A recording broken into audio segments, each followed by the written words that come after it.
Praise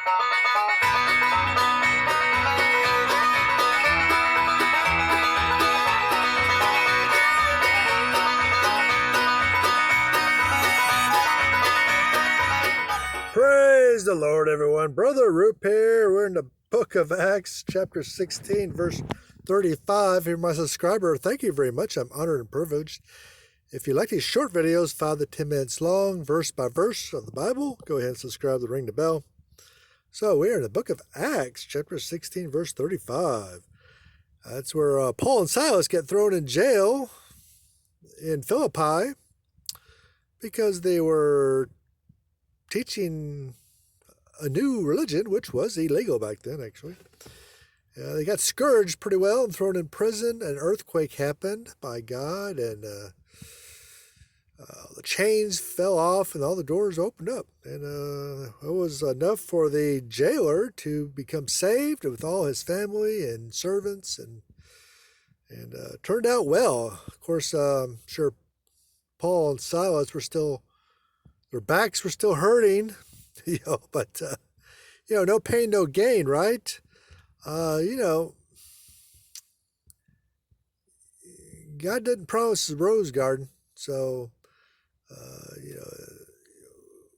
getting converts is possible, but we got to pay a price, right? We got to pay a price for that, and Paul and Silas paid a pretty good price. So, well, let's read it. 35. And when it was day, the magistrates sent the sergeants, saying, "Let those men free. Let those men go." So the Aramaic says they sent the King James says sent the sergeants, but the Aramaic says they sent the rod bearers. The rod bearers. There's only 2 instances of rod bearers being mentioned in the Bible. That's verse 35 and verse 38 of the 16th chapter. Now, a rod bearer is somebody who, bore rods for whipping people, hitting people, beating people. They were the street cops of the day in Greece. They were people empowered by the magistrates to go to the marketplace and throughout the town and enforce the laws. How they enforce the laws? They take that rod and they beat you with it. So that's basically what it was. They scourged you in the town square. Today they just write you out a ticket and you go pay it and you're good. It's on your record for a little bit maybe, and if it's your first one in a while, they kind of let it go, and it's all pretty clean cut here. But back in those days, you got beat with a rod, so you got beat with a big stick. So a little more brutal back then. So anyway, but let's look at this verse in the King James. Anyway, it is and when it was day, it is evident the narrative that it was not contemplated at first to release them so soon.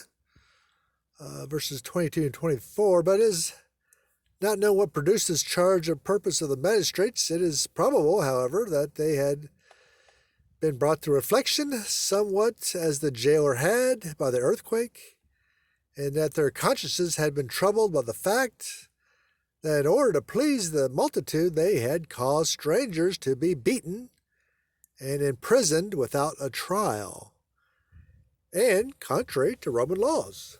How about that? An earthquake is always fitted to alarm the guilty. And among the Romans, it was regarded as an omen of the anger of the gods. And it was therefore adopted to produce, agitation and remorse. Agitation and alarm of the magistrates was shown by the fact that they had sent the officers as soon as it was day. The judgments of God are evidently fitting to alarm sinners.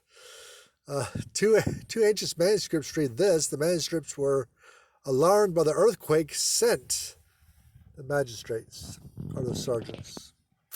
Literally, those having rods, the sergeants, are rod bearers. Excuse the movement of the camera there, I bumped it. But the Aramaic just says rod bearers, and the King James says sergeants, which means rod bearers. So they were the rod bearers in the King James time period. They're also called lictors, which is kind of funny because they're called lictors because when they hit you with the rod, it was called giving you a lick. So these people were called lictors because they gave people licks all day. So we kind of use that terminology still today in English, at least here in America. If you get a whipping from your father, you got your licks, you know. So anyway, we still kind of use that terminology. It's pretty cool. It's funny how where things come from, though. So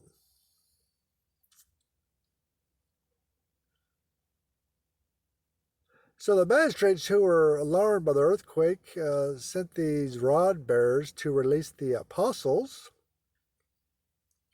These were the lictors, or the rod bearers, were public officials who walked before the magistrates with the emblems of the authority. In Rome, they bore before the senators the fauces, that is, a bundle of rods with an axe in the center, as a symbol of office. They performed somewhat the same office as a beadle in England, or as constable in the courts of America. So they're basically constables. And they have, so the magistrates, after feeling a strong earthquake, and these people back then were, well, they were superstitious anyway. I mean, they were all very superstitious. When that earthquake happened, they all kind of felt guilty of what they did because they knew what they did was wrong. They were just trying to please the populace to keep so they don't riot. So if they riot, that gets the attention of the Roman government, and the local officers didn't want the attention of local government because that will tend to get you dismissed from office, transferred to a not so pleasant part of the empire. And, they just didn't want any eyes of Rome look in their direction. So, the main thing was to keep the riots from happening, which you can see that in the crucifixion of Jesus' trial. Pontius Pilate was trying to keep the Jews from rioting. He didn't want the political issues from a riot. So this is the same issue here. The magistrates, after this earthquake, thought the gods were angry for what they had done. The gods, quotations, gods, little g's. And, of course, they're superstitious and idolaters. But anyway, in Paul and Silas's case, it worked in their favor because the magistrates sent the rod bearers not to whip them or beat the apostles, but to tell the warden of the jail to release them, which he did. So awesome verse here, very awesome verse. Only it's a small verse, but a lot there. And we'll see you in next verse. Thank you very much. God bless you.